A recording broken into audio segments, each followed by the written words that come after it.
to be blessed through him. Think about how undeserving we all are. Throughout the entire world, there is nothing but sinners. I'm a sinner, you're a sinner. We have all rebelled against God and gone our own way. We have all disobeyed God. And nonetheless, God has decided to show us grace. Grace that comes through Abraham and through Israel and is made possible through Jesus Christ himself. There is this incredible love from God the Father in which he sent God the Son to die in our place. And because of this covenant promise, salvation is made possible for everyone who would believe. If you look towards Jesus and you say, I believe in Jesus, and I will follow after Jesus, and I'm going to trust him for the forgiveness of my sins, then God will bless you. He will give you eternal life. That is the offer that is made, the offer of grace, the offer that Yahweh makes to bless the world. What if you were to look at this offer and you were to say, Kekagas, I'll pass. It's not for me. I don't particularly want this offer that you've given me. I don't particularly care about the fact that you sent God the Son to die in my place. I don't care about the salvation that you have to offer. That would be offensive to God. And that would be offensive to his name. It would be offensive to everything that he is. And it would be a violation of the third commandment. God's name is important in another covenant that we're going to look at today. The covenant that was made on Sinai. The covenant that is associated with the Ten Commandments themselves. Exodus chapter 20, verse 2. I am Yahweh, your God, who brought you out of the land of Egypt, out of the house of slavery. And so once again, you see that personal name of God being used, the name Yahweh, the one whose whole identity is the I am. And as a part of this covenant, God is saying, I'm your God, you are my people. Now I have set you free from the slavery of Egypt. I've set you free from the slavery of sin. You don't need to be in slavery any longer. And so this is how you need to act. I'm going to give you 10 rules to live by.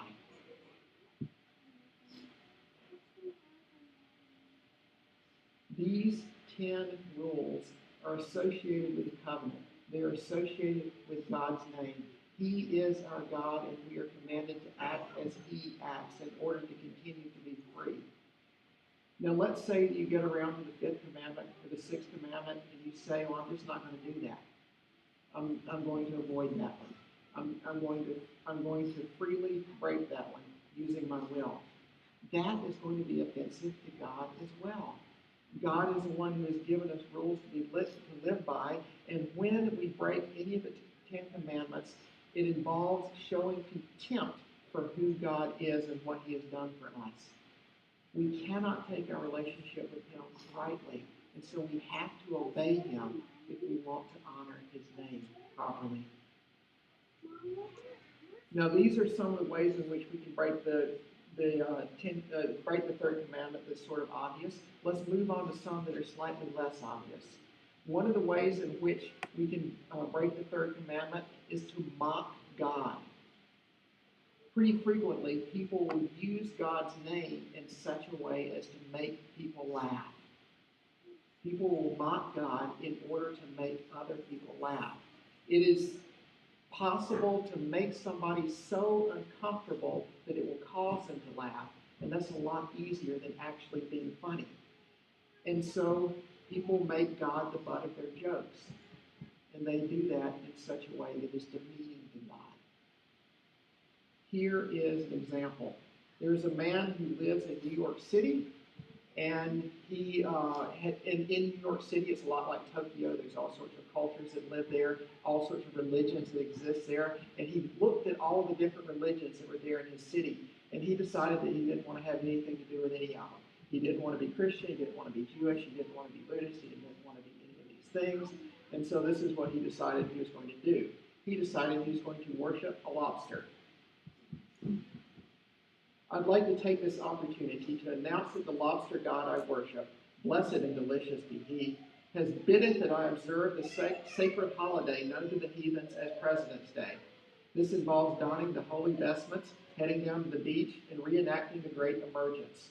The Great Emergence occurred when the lobster god crawled forth from the sea and appeared to his 4 disciples, who followed him partially because the lobster god has interesting views on issues like healthcare and the economy, but mostly because they had nothing better to do. Now, he's not being serious. He's not really worshiping a lobster. What he's saying is that I think all the religions in the world are ridiculous. I think this whole idea of worshiping God is ridiculous. And so I'm just going to go and worship a lobster. I'm going to say something that is absurd because I think that all religion itself is absurd. It's taking God lightly. It's taking God in a way that is not serious. And it's wrong. God says it's wrong. It is something that is offensive to God's name.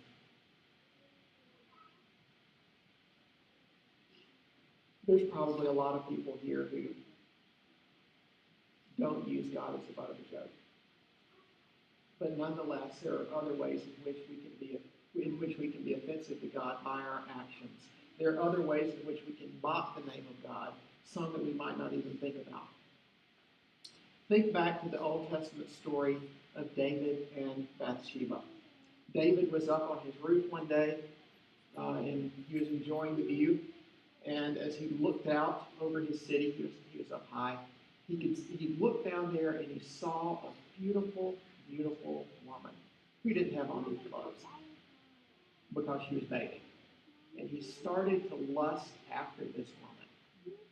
And he started to think about her and think about her. And he took it to the next level. He invited her to come to his house and he had sex with her. And then as soon as she got pregnant, he decided that he needed to eliminate her husband Uriah. And so he sent Uriah to the front lines when he knew that Uriah would die. One thing led to another. And this is what was said about David. By this doing, you have made the enemies of the Lord, the enemies of Yahweh, show utter contempt. 2 Samuel chapter 12, verse 14. David may have thought that he had everything covered up pretty well. He may have thought that he would be able to keep his sin secret. But his enemies found out, and he started to become the laughingstock of Israel. And as a result of that, God became a laughingstock as well. People began to mock David's God.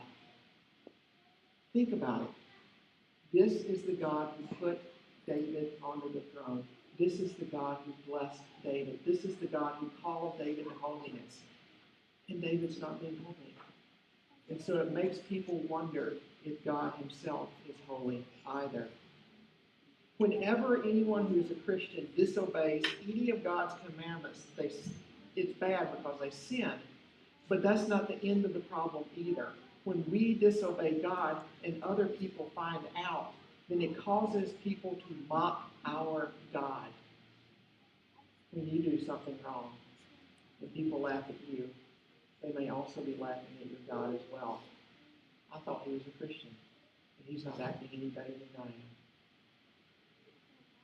Brian Edwards said this: Christian leaders are forced out of office by their scandalous affairs, and the world sneers at their hypocrisy and at their God. Others encourage bizarre and unscriptural behavior that leads a watching world to laugh at such crass stupidity and provides it with an excuse for rejecting the Christian faith. Church members behave towards their leaders or towards one another in such vicious and unloving ways that even the world is disgusted. Christian businessmen conduct their trade in a way that appalls those who deal with them. They are responsible for the blasphemy of a scornful world. Think about how you act. Think about how you act at work. Think about how you act when you're on base. Think about the people around you.